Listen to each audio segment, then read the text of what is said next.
नमस्कार दोस्तों, आप लोग देख रहे हैं खरी खरी। मैं हूं आपका होस्ट विकास शर्मा। आज बात करेंगे खरी खरी।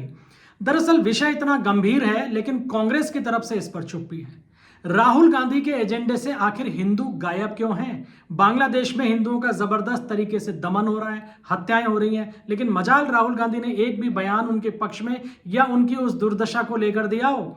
उम्मीद थी कि पिछले कुछ दिनों के जिस तरीके से बवंडर उठा राहुल को लेकर इस मामले में, उसके बाद तो कम से कम राहुल बयान देंगे, लेकिन आज भी ढाक के तीन पात स्थिति देखने को मिली। मौका था कांग्रेस की एक बड़ी बैठक का, जिसमें तमाम कांग्रेस के स्टेट प्रेसिडेंट उपस्थित थे, राज्यों के प्रभारी थे। मल्लिकार्जुन खड़गे जो कि कांग्रेस के राष्ट्रीय अध्यक्ष हैं, राहुल गांधी, वेणुगोपाल, जयराम रमेश, यानी कांग्रेस के तमाम दिग्गज आज एक बैठक में उपस्थित थे चुनाव को लेकर, और केंद्र सरकार की तमाम जो नीतियां चल रही हैं उनके विरोध में रणनीति बनाने को लेकर यह बैठक हुई। उम्मीद थी कि कम से कम इस बैठक में तो कोई प्रस्ताव पारित होगा या बांग्लादेश में हिंदुओं की जो स्थिति है उसे लेकर कोई बयान आएगा, लेकिन कोई बयान नहीं आया दोस्तों। पूर्ण रूप से राजनीतिक ये मीटिंग रही और उसके बाद में बांग्लादेशी हिंदुओं को लेकर चुप्पी साध ली गई। और इससे निकलकर यही आता है कि दरअसल कांग्रेस के लिए हिंदू हैं ही केवल राजनीति का साधन।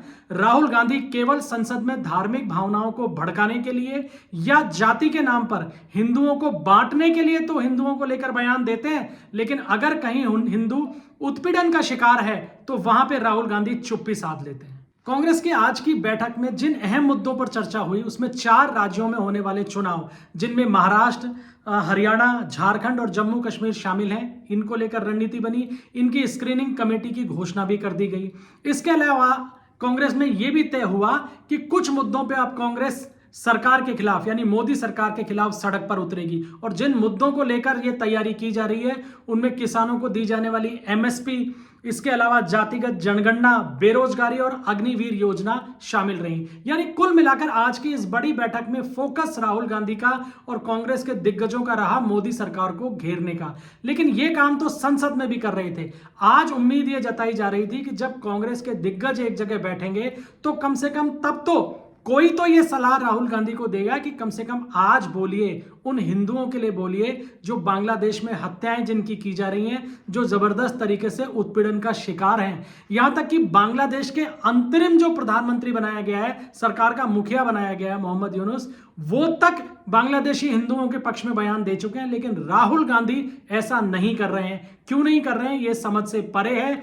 या तो उन्हें हिंदू मतदाताओं की चिंता नहीं है या वो जानबूझकर ऐसा कर रहे हैं। अब इसका जवाब या तो राहुल गांधी दे सकते हैं या कांग्रेस दे सकती है, लेकिन कुल मिलाकर इस जो रवैया जो राहुल गांधी ने अपना रखा है उससे कम से कम वो धारणा टूट रही है कि राहुल या कांग्रेस हिंदुओं के पक्ष में भी खड़ी होगी। दरअसल अब जो घटनाक्रम चल रहा है और जिस तरीके का रवैया कांग्रेस ने और विशेष तौर पे राहुल गांधी ने अपना रखा है, उसको देखकर तो सिर्फ यही कहा जा सकता है कि राहुल केवल ये चाह रहे हैं कि जातिगत जनगणना के नाम पर हिंदुओं को जातियों में बांट दिया जाए और उसका राजनीतिक फायदा चुनाव के अंदर उठा लिया जाए, जैसा कि कुछ हद तक पिछले लोकसभा चुनाव में हमको देखने को मिला है। और अब यही रणनीति अगले जो 4 विधानसभाओं के चुनाव होने जा रहे हैं 4 राज्यों में, कांग्रेस उनमें भी यही दाव खेलना चाह रही है। और उन्हें डर है कि कहीं बांग्लादेश के हिंदुओं के संबंध में कोई बयान जारी करने से भारत में रहने वाले मुसलमान उनसे नाराज तो नहीं हो जाएंगे,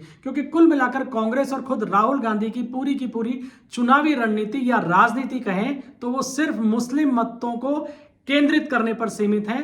हिंदुओं को लेकर केवल सोच यही है कि जाति में बांटो और मुस्लिम मतों को साधो और उसका फायदा उठा लो। लेकिन इन तमाम बातों के बीच में एक जो चर्चा मीडिया के माध्यम से सामने आई है वो भी गंभीर है, और मीडिया का एक बड़ा तबका इस तरीके की खबरें प्रकाशित करता आ रहा है कि राहुल गांधी जब पिछली बार लंदन गए थे अपनी यात्रा पर, तो वहां वो बांग्लादेश नेशनलिस्ट पार्टी जो कि शेख हसीना की विरोधी पार्टी है, उसकी नेता खालिदा जिया के बेटे तारिक रहमान से उन्होंने मुलाकात की थी। और उसके बाद में अब इस तरीके का बवंडर बांग्लादेश में देखने को मिला है। और बांग्लादेश में शेख हसीना के देश छोड़ने के बाद में भी अंतरिम सरकार को लेकर पहला जो पक्ष में बयान गया था वो राहुल गांधी का ही गया था। तो वो वहां की अंतरिम सरकार के पक्ष में बयान दे रहे हैं, लेकिन हिंदुओं के पक्ष में कोई बयान देने का समय राहुल गांधी को नहीं है। लिहाजा ये एक बड़ा संकेत है। अब इस संकेत को समझना जनता को है और जवाब भी जनता को ही देना है, और विशेष तौर पे हिंदू जनमानस को देना है। आज के वीडियो में इतना ही। आगे के वीडियो में आपके लिए फिर किसी सब्जेक्ट को लेकर उपस्थित होंगे। तब तक के लिए इजाजत दीजिए। धन्यवाद।